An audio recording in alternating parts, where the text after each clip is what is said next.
ICC chairman পদে নয়া মুখ। আইসিসি চেয়ারম্যান হলেন জয় শাহ।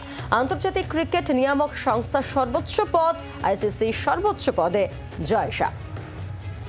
আইসিসির চেয়ারম্যান হলেন জয় শাহ, আর আইসিসির চেয়ারম্যান হলেন জয় শাহ। আন্তর্জাতিক ক্রিকেটের নিয়ামক সংস্থার সর্বোচ্চ পদে, আইসিসির সর্বোচ্চ পদে জয় শাহ।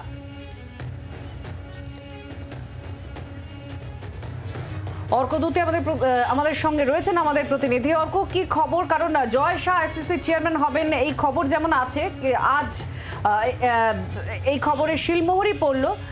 কবে থেকে তিনি ভার নিচ্ছেন? আইসিসি চেয়ারম্যান হতে চলেছেন জয় শাহ, এই খবর প্রায় নিশ্চিত ছিলই। আজকে থেকে তিনি ভার নিলেন, দায়িত্ব নিলেন আইসিসি চেয়ারম্যান হিসেবে, এবং তার এই দায়িত্ব নেওয়াটা কিন্তু একটা অত্যন্ত তাৎপর্যপূর্ণ, বিশেষ করে বর্তমান পরিস্থিতিতে দাঁড়িয়ে। কারণ আমরা জানি সামনেই আইসিসি চ্যাম্পিয়ন্স ট্রফি রয়েছে, যেখানে ভারত খেলতে যাবে না এমন কথাই কিন্তু জানানো হয়েছে। নিরাপত্তার অভাবে বা নিরাপত্তার কারণে ভারত যাবে না জানানো হয়েছে, এবং এই নিয়ে কিন্তু আইসিসির সাথে পাকিস্তান ক্রিকেট বোর্ডের রীতিমতো কথাবার্তা চলছিল।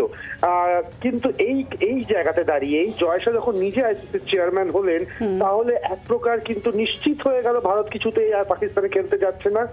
হয়তো এই টুর্নামেন্ট হাইব্রিড মডেলে পাকিস্তান এবং অন্য একটি দেশের সঙ্গে মিলিয়ে হবে, বা একেবারেই পাকিস্তান থেকে এই চ্যাম্পিয়ন্স ট্রফি সরিয়ে অন্য কোনো দেশে খেলা হবে।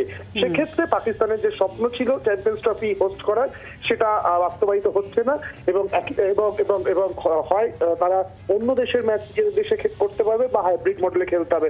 সুতরাং আইসিসি চেয়ারম্যান হিসেবে জয় শাহের অভিষেক অবশ্যই করে অত্যন্ত তাৎপর্যপূর্ণ এই মুহূর্তে দাঁড়িয়ে বিশ্ব ক্রিকেটের ক্ষেত্রে। ধন্যবাদ অর্কদীপ্ত মুখার্জি আমাদের প্রতিনিধির সঙ্গে ছিলেন।